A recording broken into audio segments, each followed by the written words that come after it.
So what was most difficult for me when I started ultrasound is that you have to do the image orientation yourself. When you look at a chest radiograph, for example, or at a CT, you have standard orientations and they are always the same. You always know left of the screen is right of the patient, for example. You always know the upper part in the chest X-ray is the cranial part and the bottom part is the caudal part. With the ultrasound probe, you are the master of the orientation of your image. So on the one side, you have a lot of freedom and you can get all the images you want. On the other side, you need to keep track where transducer actually is on the patient's skin and how it is oriented to not get lost in your ultrasound images. So which transducer movements can we do? Let's get back to our longitudinal image of the kidney. Here we have it. We have two poles here. It's sliding a bit as our patient is breathing. And now there's three movements I can do with the transducer. The first one is to tilt. So I can tilt cranially to have a look at the cranial pole, and I can tilt caudally to look at the caudal pole. I can do this in both the long axis of the transducer, as I did just now, and I can do it in the short axis of the transducer. Now, here we have a 2D image of a three-dimensional structure of an organ. So, if we want to look at the whole organ, we always need to adjust our imaging plane a bit. You can think of this like an MRI or a CT. You have slices of the organ you can see on your screen, and you need to look at all the organ slices to really get a good view at the whole organ. So this is what you're doing when you tilt the transducer in your short axis. We're here in the mid-plane of the kidney, and we can tilt towards the dorsal plane and towards the ventral plane. So the first movement you want to master is tilting the transducer.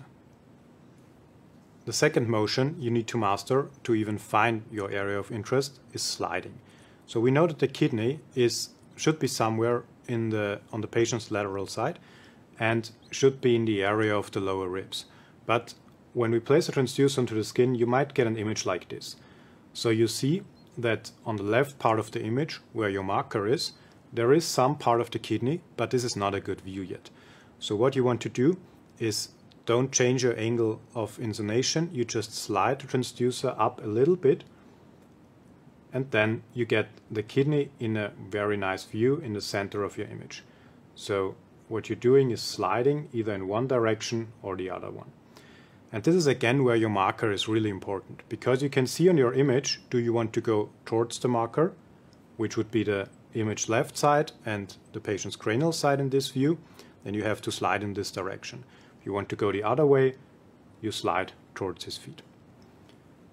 Now that we have the kidney perfectly in the middle of our image, you see this black stripe on the left part of the image. This is because a rib is causing a shadow here. So what the third movement you want to do is a little bit of rotation. So you might try to rotate a little bit towards the patient's back, and there you see we can get a much better view and see the renal pelvis way better.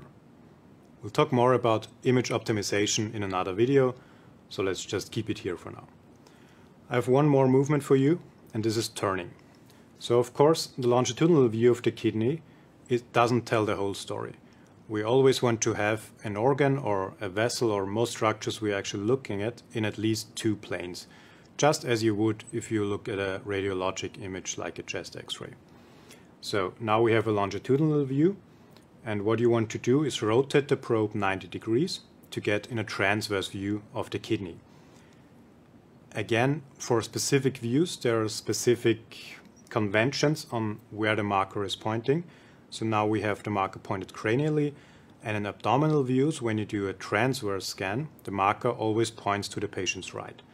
So what I'm going to do now is rotate my probe 90 degrees counterclockwise,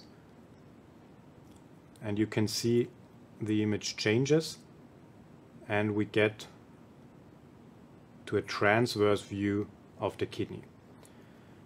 The really important thing when you rotate the transducer is that you have the structure you are rotating in your absolute center of your image.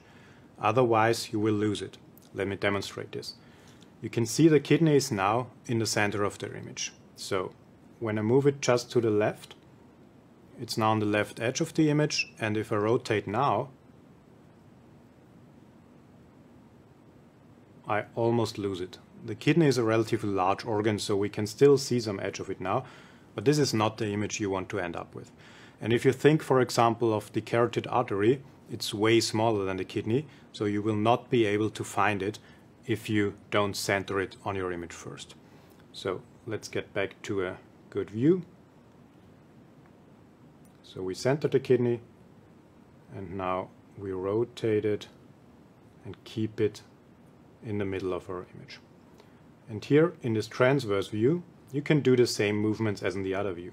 So you can tilt on the long axis of the transducer, you can tilt on the short axis of the transducer, and here you see you get an image almost like you would in a CT. So you can fan through the different planes of the kidney. We lose the upper pole a bit because of the ribs. Also, again, we'll talk in another video about how to avoid this.